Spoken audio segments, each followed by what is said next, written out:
Climbing up to around 3,000 feet, we found the north-northeasterly to be strong enough to add about 20 to 30 k's to our ground speed, which means we could reduce our revs and save on fuel. We normally burn about 5.5 litres per hour, but with a bit of tailwind that can be as little as 3 or 4, which is a big advantage.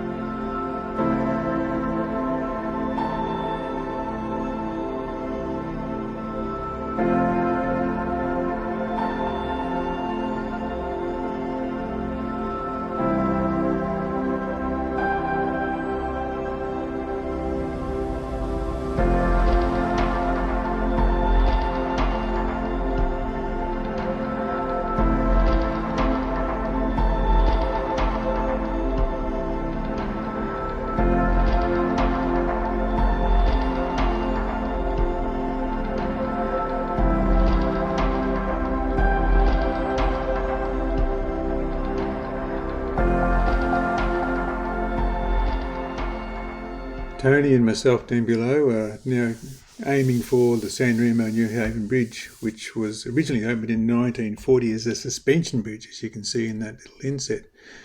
And I can remember as a kid when we used to holiday on the island going over that bridge, and I can still in my mind hear the clanking of the planks as we drove over it. And then in 1969 the new bridge was built beside it, and it still stands today, even though originally it was suggested it might only last for 50 years.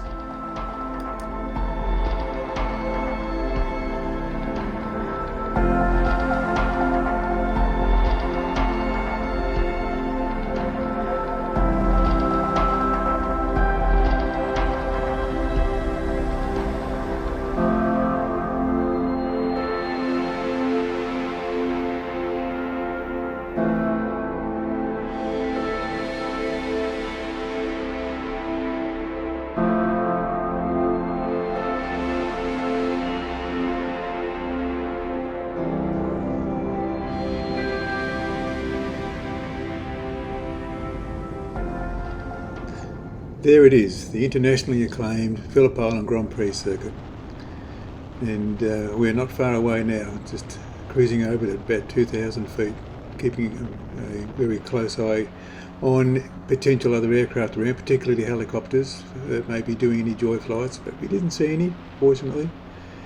But the circuit itself was originally opened in 1928 as a street circuit that is raced around the streets of the island until this actual track was put in around 1952. It's changed hands quite a few times, and Len Lukey owned it at one stage, hence Lukey Corner. Now the Lynn Fox Group owns it, and they've heavily invested in it to create the internationally famous circuit it is now. And it's certainly seen some rather famous names, to mention a few, like Mick Doohan, Troy Corser, Casey Stoner, and the MotoGPs in particular. But it certainly looks magnificent from the sky, and now we're going to make our way back via Cape Woolamai, which you can just see in the distance.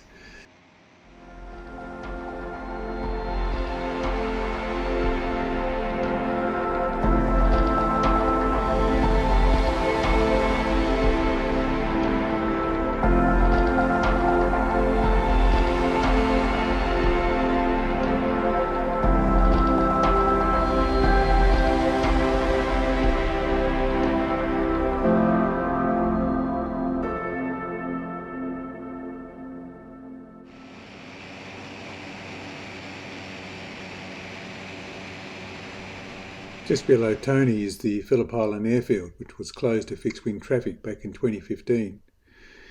It's a little bit of a shame. Anyway, Tony's still heading on out to Cape Woolamai, which you can see out there.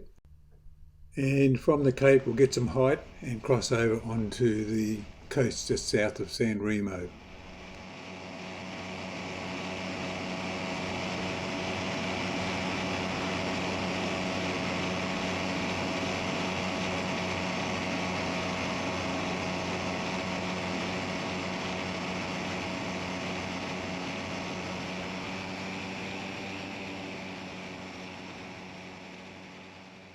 It's about 2 kilometres across to the mainland, so we usually climb to about 2,000 feet to ensure safe passage. But because of the northeasterly that we're flying into, Tony's elected to fly up to 3,000 feet to make sure he'll easily make any of those paddocks over there on the mainland. But have a look at this view, with Phillip Island stretching out in the background there, French Island to the north. You can even see across to Hastings and right round to Flinders. This is why we fly. Just magnificent.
Wasn't that a great flight? It was good. It was a bit bumpy at spots. Mate, on the way back there was some real smacking around there. Yeah.